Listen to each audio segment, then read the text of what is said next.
Ako po si Tech Shider. At welcome sa aking YouTube channel.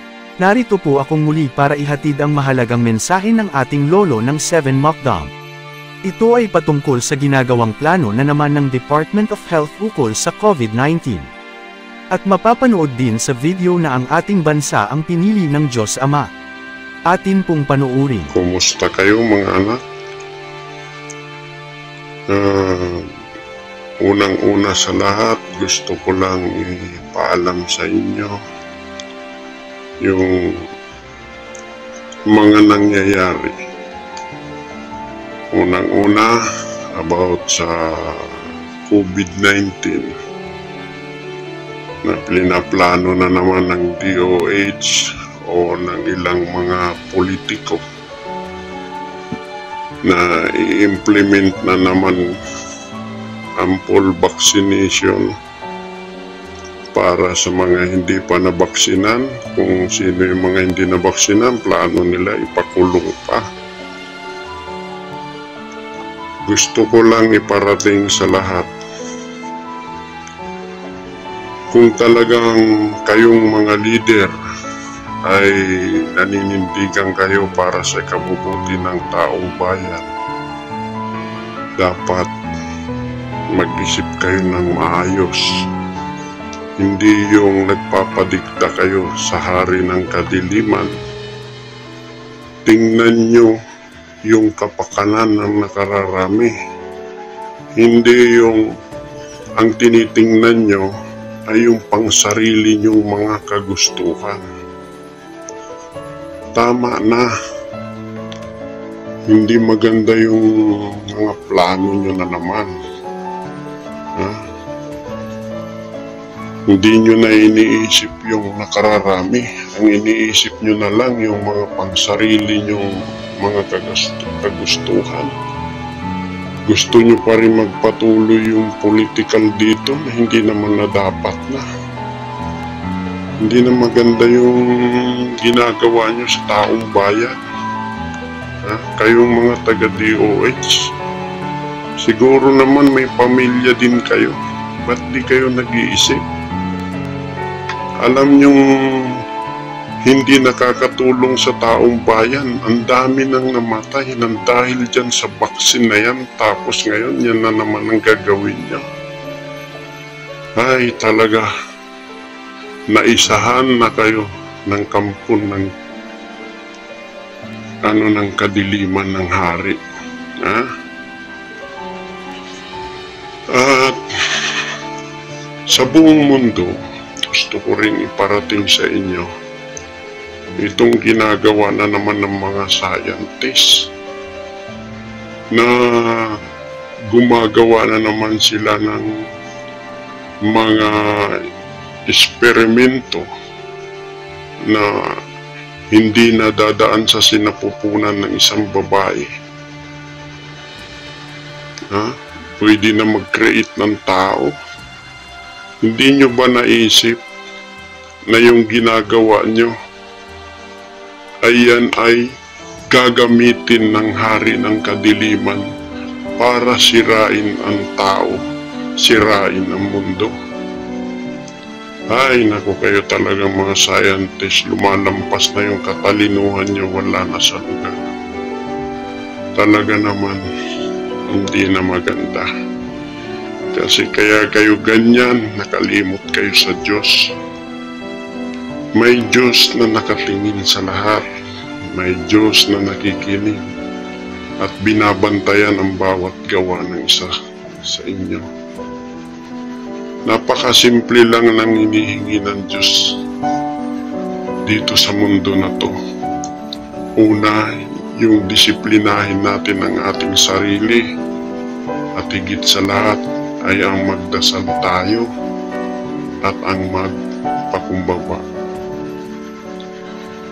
Tingnan nyo, ang nangyari, hiniling ng ating mahal na Reyna na parusahan yung isang lugar. Pero dahil sa may mabuting puso ang ating mahal na Reyna, hiniling niya na huwag ituloy. So, anong nangyari? Na-diversion ito sa ibang dako ng mundo. Nagkaroon ng malakas na lindol at ilang buhay ang nawala.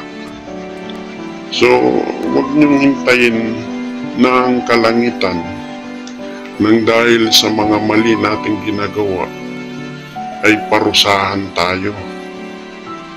Isipin nyo naman yung nakakarami at isipin din ninyo yung mga inosente nang dahil sa ginagawa nyo na nagpapasilaw kayo sa ginang ng pera at nang dahil sa sarili nyong mga kagustuhan, nagiging sakim kayo at gusto nyo palagi kayo na lang yung mamumuno.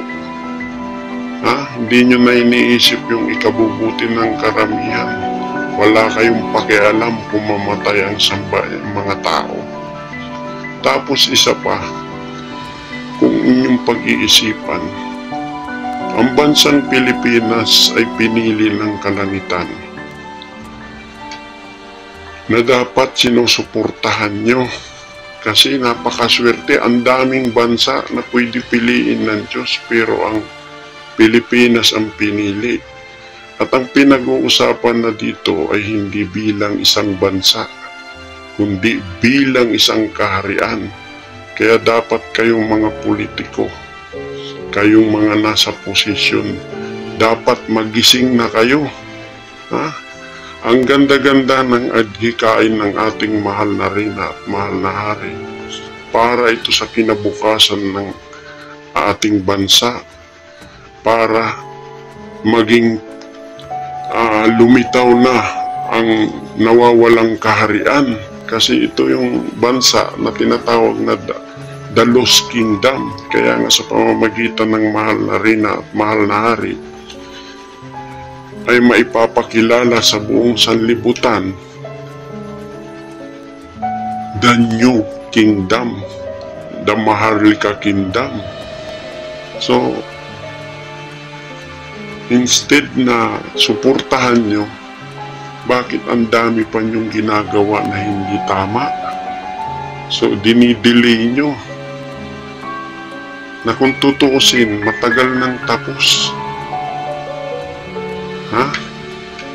Kailan pa kayo magigising?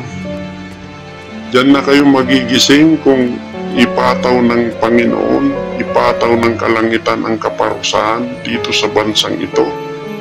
Dahil hindi kayo nakikinig, dahil pinapanatili nyo ang katigasan ng inyong puso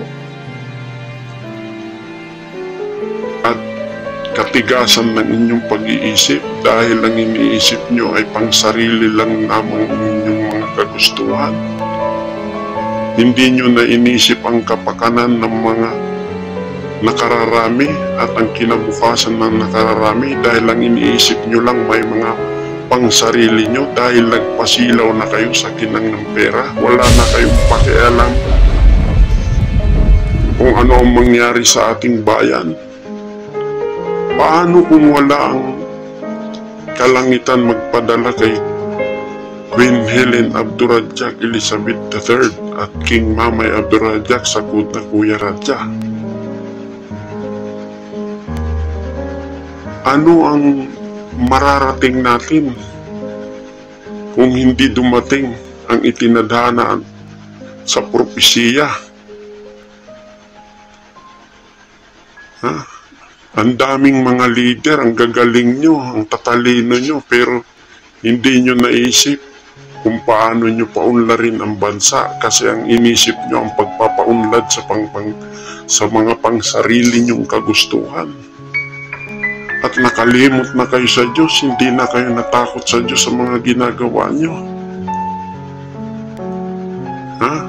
Ang batas, instead na protektahan nyo ang maliliit, protektahan nyo ang mga tao.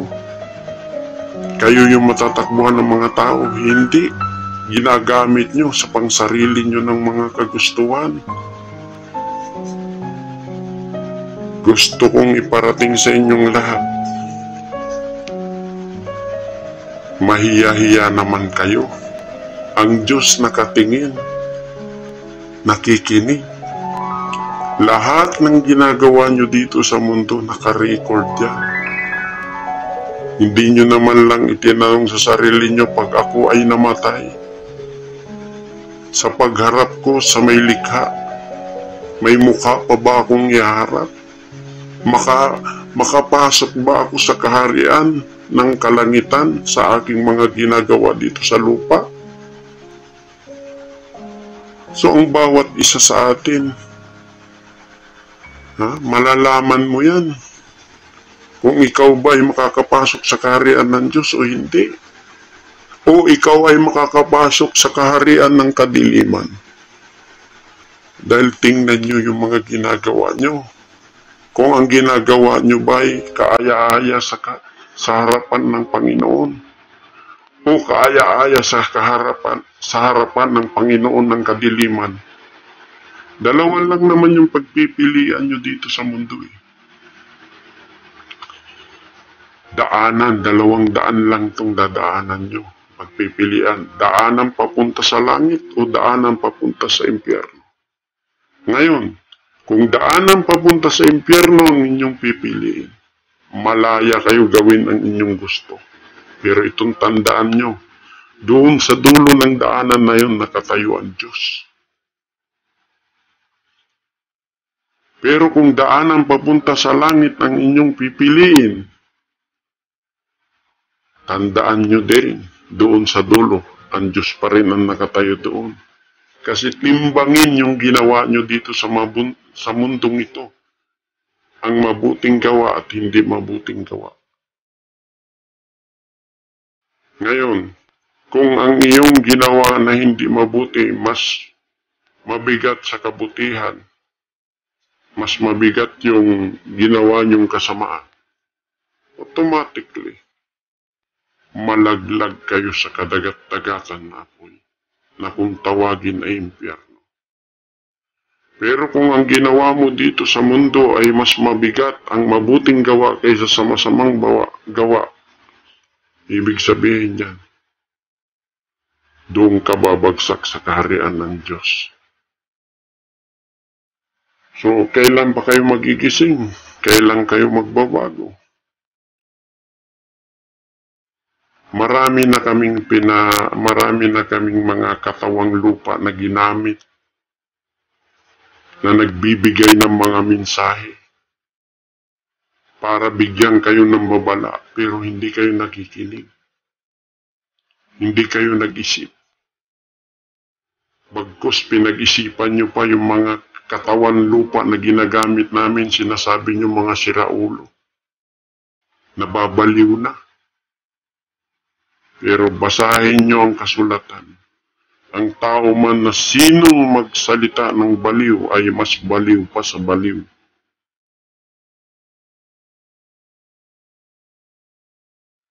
Kayong mga politician, alam nyo yung tama at mali.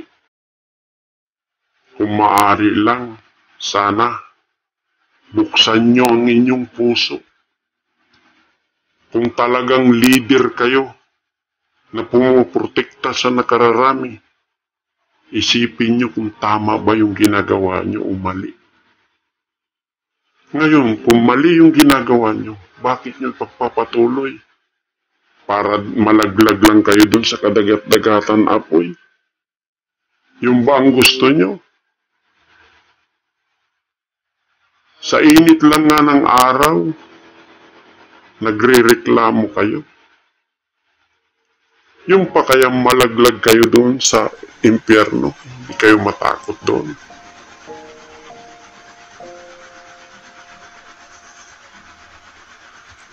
Ni kahit nga pagbigay ng time na magsimba kayo, hindi nyo na magawa dahil busy kayo. Busy kayo sa mga bisyo nyo.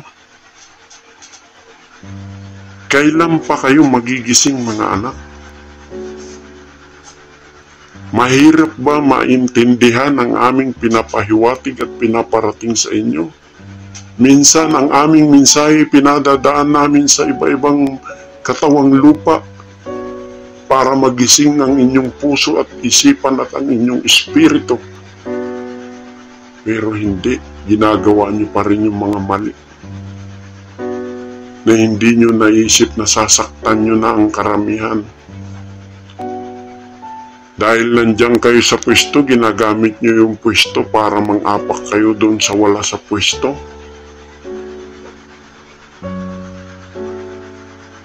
Ito lang ang tandaan nyo bilang inyong ama na nagpapaalala palagi sa inyo.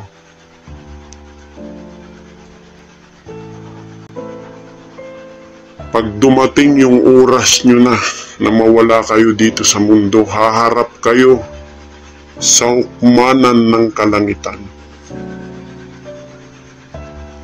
Titimbangin ang inyong mabuting ginawa at hindi mabuting ginawa.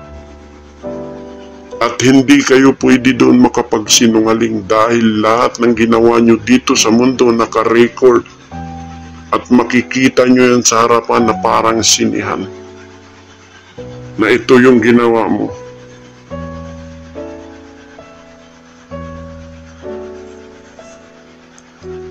Kaya habang may panahon pa, magbago na kayo. Huwag niyong hintayin na sakalang kayo magbabago pag nalagutan na kayo ng hininga. Pag nalagutan na kayo ng hininga dito sa mundo, wala na rin kayong karapatan humingi ng kapatawaran. Dahil ang paghingi ng kapatawaran sa Diyos habang nabubuhay pa ang inyong katawang lupa. Kaya ang katawang lupa nyo ngayon, huwag nyo nang abusuhin dahil huling katawang lupa nyo na ito. Huling katawang lupa nyo na yan. Na pag hindi nyo yan iningatan at hindi nyo ginamit sa tama, ang pagsisisi hindi yan nauna, palaging nasa hulihan.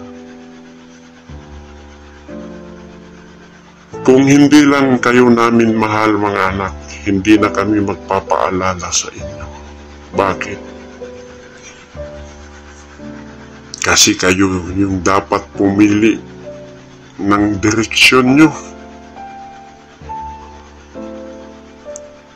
Nasa inyo lahat, ibinigay ang karapatan. Binigay ng Diyos ang karapatan na sa inyo ang lahat. Pero wag nyo naman sanang abusuhin. Habang nabubuhay pa kayo, yan yung pagkakataon para baguhin nyo ang sarili nyo, para gumawa kayo ng kabutihan na ikakatuwa ng inyong Ama na nasa kalangitan. I hope sa aking pagsalita ngayon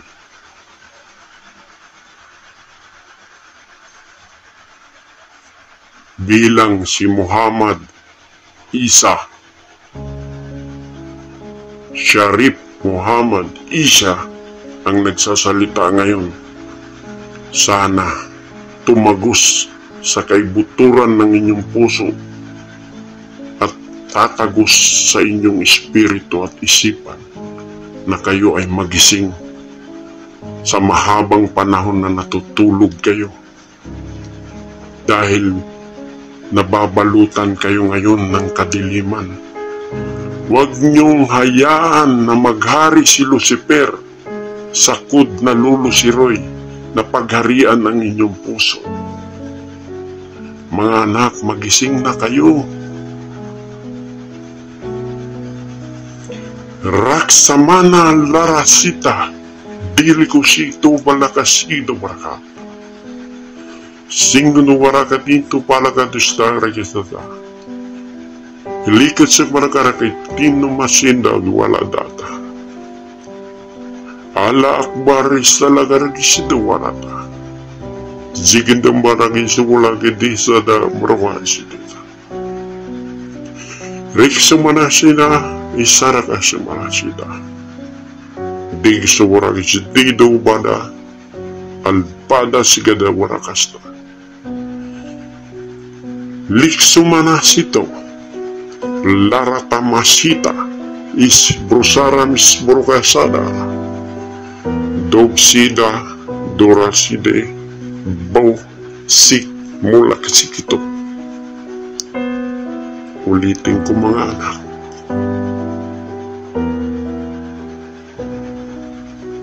gumising na kayo sa mahabang paghimbing nyo dahil baka mamaya sa paggising nyo, huli na ang lahat. Ang totoong tao ng Diyos ay mapagpakumbaba at mapagmahal sa kanyang kapwa at hindi siya mapagmataas at siya ay may disiplina sa kanyang sarili. Talaga namang nabalutan na ng kasamaan ang mga taong nasa Department of Health. At ang mga politiko o senador na bumubuo na naman ng batas na ang layunin ay pansarili lamang. Maraming salamat po aming lolo ng 7 Mukdam sa pagtugon sa napapanahong isyu na ginagawa ng gobyerno. Naway malinis ninyo na po ang mga taong naghahasik at gumagawa ng kasamaan. Akin pong pakiusap na makiisa po tayo para sa kabutihan. Maraming salamat sa pagsuporta at pagmamahal sa ating mahal na Inang Reynang Helen at mahal na Haring Roger Mamay Abdurrajak. The audio that I used. All credit goes to our lolo of 7 Mukdam. Please like the video to support at inyong i-share sa inyong social media community. At kindly subscribe kung kayo po ay bago sa aking channel. God bless.